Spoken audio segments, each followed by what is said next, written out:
আজ বৃহস্পতিবার ছিল, যদিও আজকে হাটবার নয়, গত বুধবার মানে গতকাল হাট হয়ে গেছে। তবুও ভাবলাম যে আমি হাঁটতেও বেরোবো। 3:24 24 কি 25 এই সময় আমি রেডি হয়ে হাঁটতে বেরিয়ে গেলাম, যে হাঁটতে গেলাম আর হাঁটার পথে একটু বাজার করে নিয়ে আসবো। তো সেই ভেবেই আমি এই যে নামছি সিঁড়ি দিয়ে। আর চশমাটার জন্য কি হয় না, সিঁড়িগুলো ওঠার সময় কষ্ট হয় না, কিন্তু চশমা খুলে খালি চোখে, চশমা পরে তো নামতেই পারি না বাইফোকাল, খালি চোখে নামতে গেলেও আমাকে খুব ধীরে ধীরে নামতে হয়, কারণ ঝাপসিয়ে যায়, মানে মনে হয় যেন উল্টে পড়ে যাব। তো এই যে গেট খুলে নিয়ে এবার চলছি। হাঁটতে হাঁটতে যাব। আমার বাড়ির থেকে মহাবিস্তান অনেকটাই দূর, তো হাঁটতে হাঁটতে চলে যাব। সরি, গলাটা আছে। আর এই সময় এত স্কুলের বাস, হ্যাঁ, আর আমাদের এই জায়গাটা খুব এমনি এনজিপি থেকে মেইন রোড, তো যার জন্য খুব সব সময় এই রাস্তাটা মানে গাড়ি ঘোড়ার আওয়াজ, সব সময় জ্যাম রাস্তাটা। আর এই কুকুরটা দেখুন, এই ডগিটা কি গুদলু গুদলু, প্রচণ্ড মোটা, গুদলু গুদলু, খুব ভালো লাগছিল, তাই আপনাদের সাথেও শেয়ার করে নিলাম। এদিকে হাঁটতে হাঁটতে হাঁটতে হাঁটতেই চলে আসলাম মার্কেটে, সবজি মান্ডিতে। আলু বলছে 10 টাকা কেজি, ঠিক আছে। তো এর আগের দিন আমি কোয়াশ 5 টাকা করে কেজি নিয়েছিলাম, আজকে 10 টাকা কেজি চাইলো, তো আছে এখনও, কোয়াশ নিইনি। আর এই যে এখান থেকে টমেটো নিলাম 1 কেজি, আর আমার স্যালাড খেতে লাগে।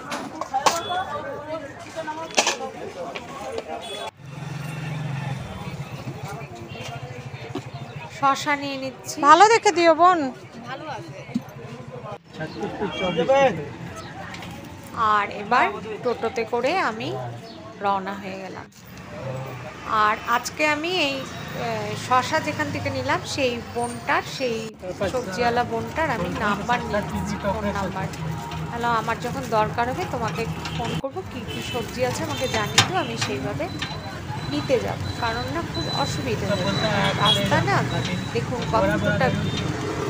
তারপরে আমাদের এখানে নেমে কয়েকটা টুকটাক জিনিস তুলছিলাম, মায়ের জন্য চাউমিন, মা বলেছিল বাদাম চিট খাবে, সেগুলো নিয়ে আসলাম। তারপরে একটু বিশ্রাম করে আমি চুড়িদারটা যেহেতু পরে আছি, তাই কিছুটা ভাবলাম ক্যামেরাটা অন করে কিছুটা যোগা আসন করে নিই, কারণ অন্য বাইরের থেকে খুব চিৎকার আসছে রাস্তার থেকে। আমি সব দরজা জানলা আটকে, এখন 9:45 বাজে, আমি ভয়েস দিচ্ছি রাত্রি, কিন্তু তবুও দেখুন কতটা আওয়াজ আসছে। যাই হোক, একটু সেটা ইগনোর করবেন। তো রাধে রাধে আমার প্রিয় পরিবার, প্রিয় দর্শক, আশা করি আপনারা সবাই ভালো আছেন। আমি ভূমিকা মীনাক্ষী দাস, ইন্ডিয়ার ওয়েস্ট বেঙ্গল থেকে আপনাদের সামনে আবারও হাজির হয়ে গেলাম আরেকটি নতুন ভিডিও নিয়ে। দেশে বিদেশের যে যেখানে আছেন সবার মঙ্গল কামনা করছি আমি। সবাই ভালো থাকবেন, আর আপনাদের ভালোবাসায়, ঈশ্বরের আশীর্বাদে আমি একটুখানি মানে সুস্থ হবার চেষ্টা করছি। অনেক রকমভাবেই খাওয়া দাওয়া সঠিক করা, ব্যায়াম করা, যোগা করা, সব কিছু দিয়ে সুস্থ করছি, নিজেকে করার চেষ্টা করছি। ওষুধ ছাড়া কিভাবে নিজেকে সুস্থ রাখা যায় সেটাই চেষ্টা করে যাচ্ছি। আর যেহেতু লাইটের অভাব, সেই জন্য অসুবিধাই হয়ে যায় আমার রাত্রে ভিডিও করতে। আর সব সময় যে সব কিছু একদম সঠিক হতে হবে তা না, যতটা পারবেন চেষ্টা করতে করতে করতে করতেই কিন্তু এগিয়ে যায়। এটা তো করা খুবই ভালো, এই যে উল্টো সাইকেলিং, একবার সোজা পাবে, একবার উল্টো হবে। আর এটা আমি করে নিচ্ছিলাম প্ল্যাঙ্ক। এটা বডি খুব হালকা না হলে উঠতে চায় না। এটা আমি 5 বার, মিনিমাম 5 বার করি। মনে মনে কাউন্ট করতে থাকি, 1 2 3 4 5 6 7 8 9 10 11 12 13 14 15 16 17 18 19 20 21 22 23 24 25 26 27 28 29 30, মিনিমাম 45 মিনিট অবধি গুনি। তো এবার 5 থেকে 6 বার এটা আমি করি। ভীষণ টাফ এইটা করা, বডি হালকা না হলে উপরেই উঠতে চায় না। আর যতটুকু মনে পড়েছে, অ্যাকচুয়ালি সকালবেলায় পরপর করতে থাকি তো, আর এখানে হচ্ছে মনে করে আমাকে একটুখানি করতে হচ্ছে।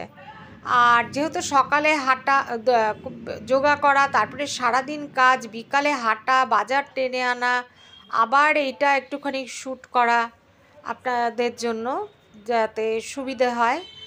তো এটা তো নৌকা, জানেনই আপনারা, নৌকা ব্যায়াম। তো যাই হোক, এগুলো করতে গিয়ে না ভীষণই পরিশ্রম লাগে, আর একার উপর সমস্ত কাজ তো সত্যিই আর পেরে উঠি না।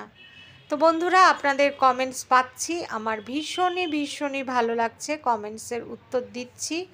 আজকে দেখলাম লোপামুদ্রা আমাকে লিখেছেন যে কমেন্টের এখনও উত্তর দেওয়া হয়নি, যে আমারকে ফলো করে 2 মাসে উনি 6 কেজি ওজন কমিয়েছেন। সত্যি এগুলো আমার কাছে বড়ই পাওনা।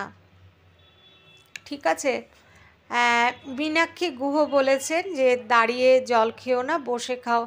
হ্যাঁ, আমি তাই করি, কিন্তু আজকালে আসলে সকালে আমি ব্যায়াম করতে হাঁপিয়ে গিয়ে জলটা খেয়ে, অল্প বেশি তো খাই না, তখন 2-3 ঢোক খাই, খেয়ে গিয়ে শুয়ে পড়েছিলাম।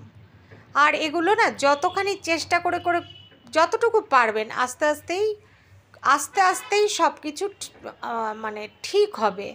প্রথমে একটু শুরু করতে হবে, তারপরে আস্তে আস্তে ঠিক হবে। এটা পিঠটা উপরে নিয়ে আবার এই যে, এটার মধ্যে কিন্তু শ্বাস নেওয়া আর ছাড়ার কায়দা আছে।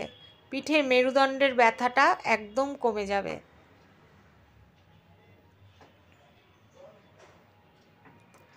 ভিডিও কেমন লাগছে অবশ্যই জানাবেন আপনারা। ঠিক আছে। এখানে আমি পদ্মাসনে যেতে গেলাম, তারপরে ভাবলাম যে না থাক, এইটা একটু করে দেখাই, বাটারফ্লাইটা আমার পাটা সত্যিই অনেক চেষ্টা করেও আমার না পাটাকে আমি নিচে লাগাতে পারছি না। তবু আমি ইউটিউব সার্চ করে দেখেছিলাম এটা যতখানি এইভাবে করতেই হয়তো নিচে লাগবে কোনো এক সময়, এটা আমার একটু অসুবিধেই হয়। তবু আমি এটা 150 থেকে 200 বার কিন্তু বাটারফ্লাই করি, কোনো সময় 300 বারও করি। এই যে এখানে একটু টান লেগেছিল, যাই হোক, ওটা করতেই ঠিক হয়ে যায়। আমি কপালভাতি করি, প্রাণায়াম আমি এটা চেষ্টা করছি হাঁটুতে, এই যে কয়েকটা একটু আমার লাগতে অসুবিধা হয়, যাই হোক অনেকটাই এখন এসে গেছে। আজকে চুড়িদারটা পরেছিলাম, তাই ভাবলাম একটুখানি শ্যুট করে নিই। তো ওইটুকু শ্যুট করতে গিয়েই আমি একদম টায়ার্ড হয়ে গেলাম। তারপরে লাইটের যেহেতু প্রবলেম ঘরে, সেই জন্য লাইট বেশি পড়ে মতো জায়গা করতে হলো। এখন হাঁপাচ্ছি, কারণ সকালেও আজকে এক্সারসাইজ করেছিলাম, তারপরে হাঁটতে গিয়েছিলাম বিকালে, এখন আবার শ্যুট করতে গেলেও আমাকে অনেকক্ষণ ধরে এই কাজটা করতে হলো। আর যেটা বলছিলাম যে কপালভাতিটা কিন্তু আমি মিনিমাম 300 বার করি, প্রাণায়ামটা মিনিমাম 300 বার। ওটা আরেকদিন দেখাবো, একদিনে তো করতে গেলে ভিডিও বড় হয়ে যাবে। আর এদিকে এই যে বাজার থেকে যেই সব জিনিসপত্র এনেছি সেগুলো এই যে ঢেলে রাখছিলাম, মানে ব্যবস্থা করছিলাম। সত্যি শরীর ছেড়ে দেয় যেদিন বাজার করা থাকে, এসে আবার সব সবজি গোছানো, এগুলো না একদমই মানে খুব কষ্টের কাজ একদিনের পক্ষে। পরের দিন যদি করা যায় সকালবেলা ঠিক আছে, কিন্তু যদি নষ্ট হয়ে যায়, তাই জন্য করে ফেলছি আর কি জিনিসগুলো। দেখুন বাইরে মনে হচ্ছে মারামারি লেগেছে। তো যাই হোক, এই যে ছিমগুলো আমি সব কিছুই কাপড়ের ব্যাগে রাখার চেষ্টা করি। এটা তো একটা টিপস, কাপড়ের ব্যাগে রাখলে জিনিস নষ্ট হয় না। ঠিক আছে। তো এই যে আমি তুলে নিচ্ছিলাম কাপড়ের ব্যাগে।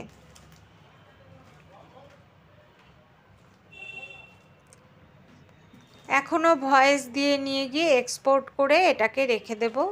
আমি তো এখনও মিউজিক সেট করতে পারিনি। আজকে একটা গান দিয়েছিলাম, বিশ্বাস করবেন না, সন্ধেবেলায় মানে প্লেন হারমোনিয়াম বাজিয়ে আমি গান করছি, সেটাকে যখন দিলাম মনিটাইজেশন অন করলাম, কপিরাইট পড়ে গেল, দিলাম ডিলিট করে। মানে না, আমি যেগুলো চাইছি যে দেখাতে সেটা হচ্ছে না। তো যাই হোক, আমার মনে হয় আমি যেইভাবে খাবার দাবার দেখাচ্ছি, ব্যায়াম দেখাচ্ছি, নিশ্চয়ই উপকার হবে। উপকার হবার জন্য কিন্তু আমি চেষ্টা করছি। অনেকক্ষণ পরে আসন ব্যায়াম ট্যায়াম করে উঠে তারপরে আবার এই যে হাত দিলাম। এই যে এখানে 10 টাকা কেজি করে 1 কেজি গাজর, 20 টাকা কেজি ছিল বিট। এইবার আমি বিট খাইনি, তাই আধা কেজি বিট আনলাম 10 টাকা। 10 টাকা কেজি করে টমেটো, এখানে এই যে শসা আছে, এই যে 2 কেজি শসা এনেছি 10 টাকা কেজি করে। এখানে আধা কেজি লঙ্কা, না সরি আধা কেজি না, এখানে আমি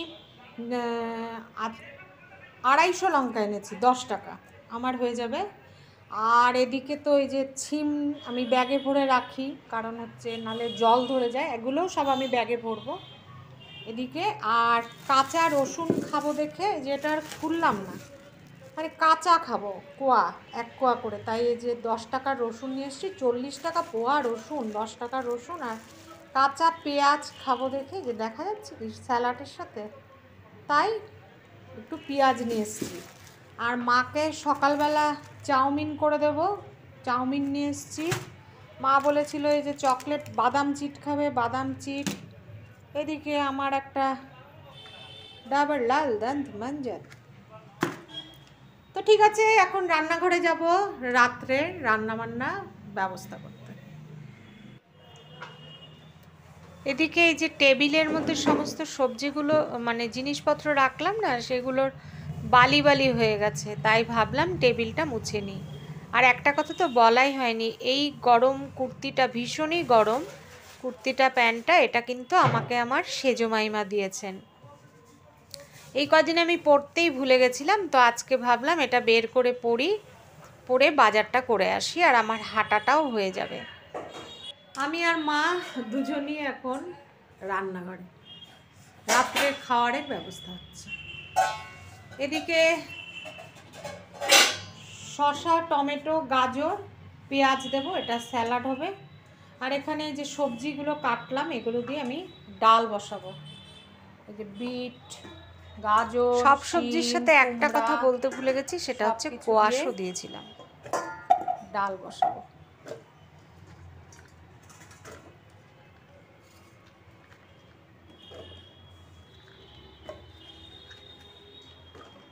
এখানে 2টো লঙ্কাও দিয়ে দেবো, ডালও দিয়ে দেবো, এগুলো ধুয়ে নেব ভালো করে, ঠিক আছে। আর এখানে দেব এই যে লঙ্কা।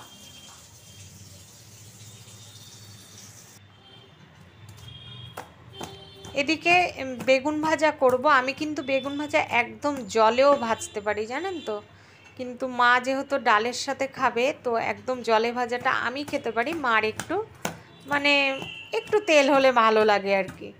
তাই বেগুন ভাজাটা কেটে লবণ হলুদ দিয়ে নিলাম। আর দুপুরে যেহেতু ডিম খেয়েছিলাম, সেই জন্য আর এইবেলা ডিম করলাম না। কড়াইতে দিয়ে দিলাম একটু সরষে কা তেল। এতগুলো বেগুন তো লাগবে। আর এখানে প্রেসারে ডাল দিয়ে সব সেদ্ধ বসিয়ে দিয়েছি।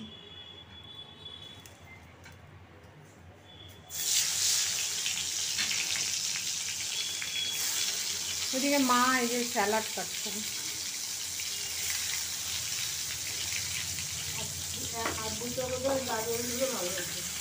দাঁড়াও দিচ্ছি। এই যে বাটির যে এসেটা থাকে না, আমি এটাও ওপর দিয়ে দিই। এবং খালি তাই না, এটা আমি একটুখানি মানে তেল কম লাগার জন্য, জাস্ট একটু তেল কম লাগার জন্য, ব্যাস হয়ে গেল। এবার এটা আমি ঢেকে দেব, ঢেকে আঁচটা জাস্ট সিম করে রেখে দিলাম।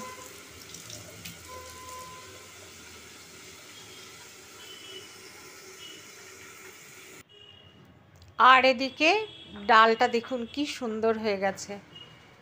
আমি খাওয়ারের ব্যবস্থা করে নিলাম।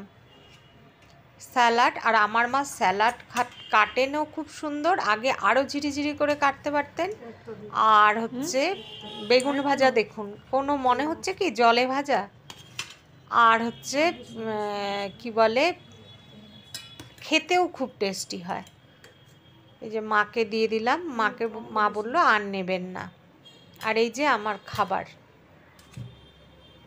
তো বন্ধুরা, আমার সাথে থাকবেন, পাশে থাকবেন, আপনারা থাকলেই আমি এগিয়ে যেতে পারবো। বন্ধুরা, এখন বাজে হচ্ছে 7:45। আজকে একটু দেরি হয়ে গেল, অ্যাকচুয়ালি বাজার টাজার করেছি তো এই জন্য। তা খাওয়ার টেবিলে বসে পড়েছি রাত্রে, ঠিক আছে, ডিনার করতে। দেখিয়ে দিলাম, এই যে 1 বাটি সবজি দিয়ে ডাল, 1 বাটি স্যালাড, আর আছে বেগুন ভাজা। ডিমটা দুপুরবেলা খেয়েছি, এই জন্য আজকে আর রাত্রেবেলা ডিম খেলাম। তো ভালো লাগলে লাইক করবেন, কমেন্ট করবেন, আর সবার কমেন্টের উত্তর দিচ্ছি। আর যদি আজকে আমার ভিডিওটা প্রথম দেখে থাকেন কেউ, তাহলে অবশ্যই সাবস্ক্রাইব করবেন। আপনারা যদি আমার পাশে থাকেন তাহলে তো নিশ্চয়ই এগিয়ে যেতে পারবো, তাই না? তো আর যদি ভালো লাগে তাহলে একটা শেয়ার করবেন। তো আজকের মতো গুড নাইট, শুভরাত্রি। আর কি, সবাই ভালো থাকবেন।